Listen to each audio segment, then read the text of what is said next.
May posibilidad ba na buhay pa din si Neferpito? Matapos ang walang habas na mga judge-on ni Gon, nagawa pa rin ipagpatuloy ni Pito ang laban sa tulong ng Nen after death o ang Nen na nagpapatuloy maging sa kamatayan.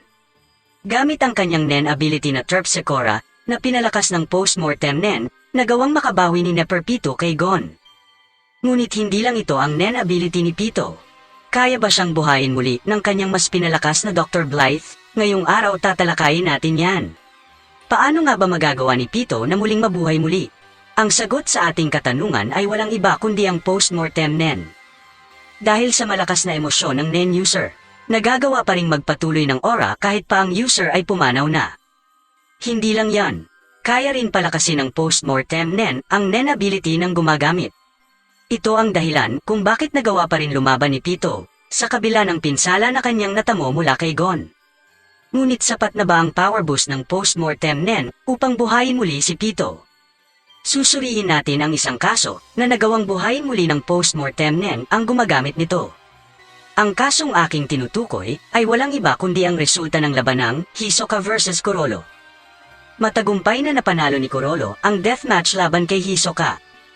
Ngunit hindi dito nagtatapos ang istorya ng payaso.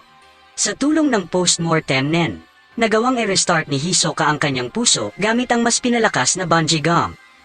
Dahil sa natural na katangian ng bungee gum na mag-contract at expand, nagawa nitong patibukin muli ang puso ni Hisoka.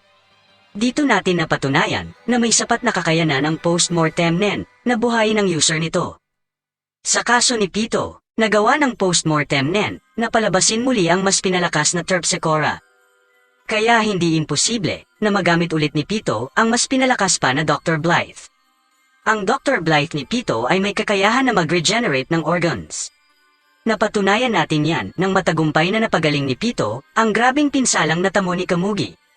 Gaya ng nangyari kay Hisoka, posibleng mabuhay ulit si Pito kung maa-activate ang kanyang Dr. Blythe at least ilang minuto o oras pagkatapos niya pumanaw. Dahil sa epekto ng post-mortem Nen, lalakas pa ang kapangyarihan ng kanyang Dr. Blythe na magiging dahilan upang pabilisin ang proseso ng paggaling at may salba siya sa kamatayan. Sabihin na natin na nagawang makaligtas muli ni Pito mula sa kamatayan. Ano na nga ba ang magiging buhay niya ngayon na wala na ang Haring Meruem? Dahil sa pagpanaw ni Meruem, mapuputol ang chain of commands na nagdidikta kay Pito na maging isang Royal Guard. Dahil dito, magkakaroon siya ng panibagong misyon. Ayan ay ang magtayo ng sarili niyang colony. Ngayong siya na lang ang natitira sa royal family ng mga Chimera Ants, ang kanyang bagong misyon ay walang iba kundi ang magparami. Pero sandali lang. Siya na nga lang ba ang natitira sa royal family ng Chimera Ants?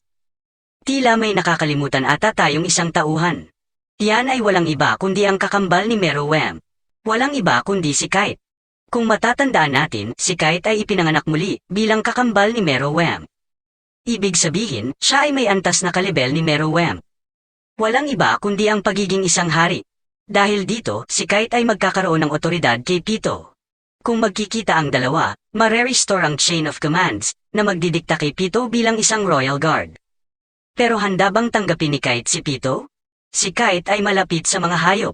Si Kite ay namulat na alam ang batas ng kagubatan. Gaya ng isang mabangis na hayop, naiintindihan ni Kite na ang mga aksyon ni Pito ay base sa kanyang instinct na protektahan ang kanyang colony. Hindi imposible na tanggapin ni Kite si Pito bilang tagasunod upang tulungan siyang magbago at i-introduce sa sibilisasyon ng tao.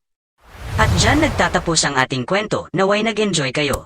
Sa inyong tingin, posible nga bang mabuhay muli si Pito sa tulong ng post-mortem Nen at Dr. Blythe? Comment down below.